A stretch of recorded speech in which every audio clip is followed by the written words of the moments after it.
अस्सलाम वालेकुम दोस्तों। कभी सोच के देखा है कि ये इंटरनेट चलाता कौन है? कौन पूरी दुनिया के इंटरनेट को ऑन करके रखता है?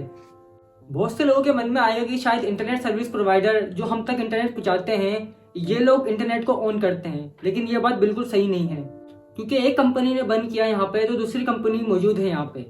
और शायद आप लोग सोचोगे कि शायद हमारी गवर्नमेंट इसको ऑन करती है, लेकिन ये बात भी बिल्कुल सही नहीं है, क्योंकि गवर्नमेंट भी ज़्यादा से ज़्यादा 2-3 पोस्ट फेसबुक की हटा सकती है, ज़्यादा से ज़्यादा 2-3 वेबसाइटें ब्लॉक कर सकती है, लेकिन इसका भी बाईपास किया जा सकता है। या फिर आप लोग सोचोगे शायद गूगल, फेसबुक, यूट्यूब वगैरह ये बड़ी बड़ी कंपनीज इंटरनेट ऑन करती हैं, लेकिन ये बात भी सच नहीं है, क्योंकि आप लोग यहाँ खुद की अपनी वेबसाइट भी बना सकते हो जिसपे ये कंपनी इंटरफेयर नहीं करेंगी। अब दोस्तों सवाल ये उठता है कि जब आप वेबसाइट बना रहे हो तो कौन अलाउ करता है आपको एक वेबसाइट बनाने के लिए? क्या कोई अथॉरिटी है जो आपको ये बता सकती है कि आप ये वेबसाइट बना सकते हो और ये वेबसाइट आप नहीं बना सकते?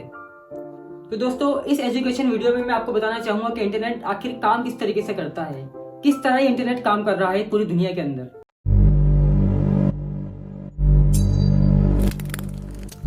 तो दोस्तों www.youtube.com ये एक लिंक है और इसके अंदर YouTube जो है ये आप लोगों का एक डोमेन है, और जो .com है ये टॉप लेवल डोमेन है। अगर आप लोगों को एक वेबसाइट बनानी है तो आप लोगों को अपना एक डोमेन नेम खरीदना होता है, और यहाँ पर कुछ ऐसी वेबसाइट्स हैं जो डोमेन नेम बेचने का काम करती हैं, जैसे कि godaddy.com। अगर आप लोगों को कोई वेबसाइट बनानी है तो आप लोग इन्हीं किसी वेबसाइट पे आके अपना डोमेन नेम खरीदेंगे। जैसे कि मुझे अगर अपने चैनल के लिए कोई वेबसाइट चाहिए तो मैं godaddy पे जाके वो वेबसाइट परचेस करूंगा उस नाम की। अब दोस्तों सवाल ये है कि godaddy.com और ऐसी बहुत सारी वेबसाइट और डोमेन सेल करने वाली वेबसाइट्स को अथॉरिटी किसने दी कि वो वेबसाइट और डोमेन सेल कर सकते हैं? कहने का मतलब है कि कोई तो होगा जो godaddy को अथोराइज कर रहा है कि वो डोमेन सेल आउट कर सकता है, क्योंकि अगर godaddy को कोई अथोराइज नहीं कर रहा तो इसका मतलब तो ये हुआ ना कि godaddy ही ओनर हुआ इंटरनेट का। लेकिन ऐसा नहीं है दोस्तों, इसके ऊपर भी एक और अथॉरिटी है, और उस अथॉरिटी का नाम है ICANN, internet corporation for assigns names and numbers. ये एक नॉन प्रॉफिट ऑर्गेनाइजेशन है जो कि लॉस एंजलिस में बेस्ड है। इसे आप कह सकते हो कि ये टॉप लेवल अथॉरिटी है इंटरनेट को लेकर। इस ऑर्गेनाइजेशन के पास पावर है कि ये godaddy जैसी कंपनीज को हक दे डोमेन नेम बेचने का। ये अथॉरिटी है जो डिसाइड करती है कि कौन सी वेबसाइट डोमेन्स को सेल कर सकती है। तो ये अथॉरिटी डिसाइड करती है कि कौन से डोमेन नेम हो सकते हैं एक्चुअली में, जैसे कि .com हो सकता है, .in हो सकता है, .info हो सकता है। तो ये ICANN ही डिसाइड करता है कि आप लोग इसके ऊपर ऐसी वेबसाइट बना सकते हो। हालांकि ये नॉन प्रॉफिट ऑर्गेनाइजेशन है, लेकिन ये फिर भी टॉप लेवल के डोमेन्स को बेचती है बाकी कंपनीज को, और जिन कंपनीज को ये बेचती है उन्हें रजिस्ट्रीज कहेंगे। रजिस्ट्रीज के नीचे आते हैं रजिस्ट्रार्स, जैसे कि godaddy.com जो कि टॉप लेवल डोमेन्स और डोमेन्स नेम्स लोगों को बेच सकती है। तो दोस्तों सवाल अब यह आता है कि क्या ICANN पूरी इंटरनेट को ऑन करता है?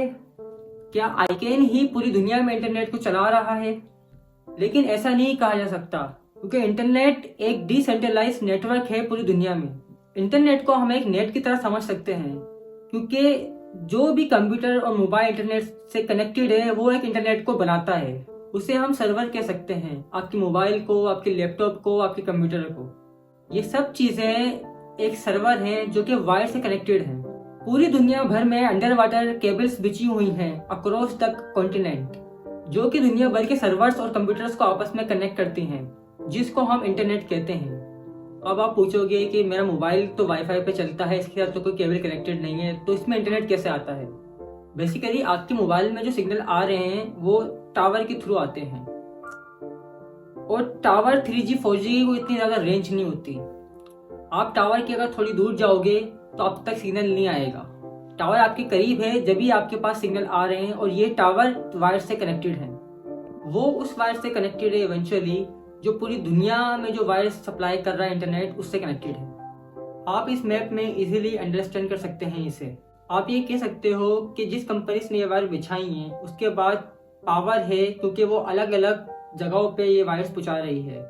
दूसरा आप कह सकते हो कि जो कंपनीज जमीन पे वायर बिछाकर आपके घर घर तक के वायर्स पहुंचा रही हैं, उनके पास भी काफी पावर है। इन्हें कहते हैं दोस्तों ISP, मतलब इंटरनेट सर्विस प्रोवाइडर्स। और ये हो गए आपके PTCL, कॉस्मिक, कनेक्ट, जो आपके घर घर तक इंटरनेट पहुंचाते हैं। और दोस्तों हाँ, इनके पास है ये पावर, क्योंकि ये गवर्नमेंट के कहने पर काफी वेबसाइट्स को ब्लॉक करवा सकते हैं। लेकिन इतनी भी पावर नहीं है लोगों के पास कि बहुत सारी चीजें कंट्रोल कर पाएं। क्योंकि दोस्तों आप सब लोग जानते हैं कि VPN लगाकर आप इन IPS के ब्लॉकेज को ओवरकम कर सकते हैं। जैसे कि हर सिम नेटवर्क का एक नंबर होता है जिससे आप दूसरे को कॉल मिला सकते हो, और वैसे ही हर वो डिवाइस जो इंटरनेट से कनेक्टेड हो उसका एक IP एड्रेस होता है। अब चाहे वो आपका कंप्यूटर हो, लैपटॉप हो या मोबाइल हो। और हर वेबसाइट का भी एक IP एड्रेस होता है। जैसे ही आप किसी ब्राउजर में IP एड्रेस लिखते हो तो वो दूसरे सर्वर पर जाता है, ताकि उस सर्वर की वेबसाइट आपको यहाँ पे दिख सके अपने ब्राउजर पर। अब दोस्तों आप लोग पूछोगे कि आप लोग तो डोमेन नेम लिखते हो, IP एड्रेस नहीं लिखते।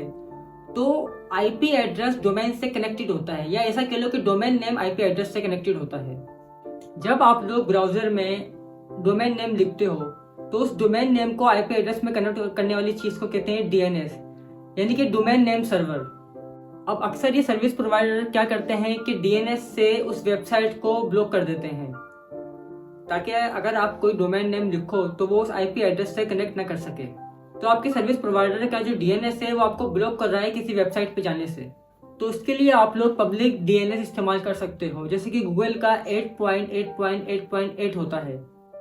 आप अपने मोबाइल की सेटिंग में जाके DNS चेंज कर सकते हो, या फिर आप अपने कंप्यूटर की सेटिंग में जाके DNS चेंज करके गूगल का DNS यूज कर सकते हो। तो इससे होगा ये कि जो ब्लॉक वेबसाइट्स हैं वो अनब्लॉक हो जाएंगी। और दूसरा तरीका दोस्तों VPN होता है, जो कि काफी सारे लोग जानते होंगे। अब वापस आते हैं दोस्तों अपने मेन क्वेश्चन के ऊपर कि इंटरनेट को आखिर कंट्रोल कौन करता है। इसका सीधा जवाब है कि किसी का भी नहीं है, या फिर हम सबका है। क्योंकि इंटरनेट जब भी काम करता है जब ये एक डिसेंट्रलाइज सिस्टम हो।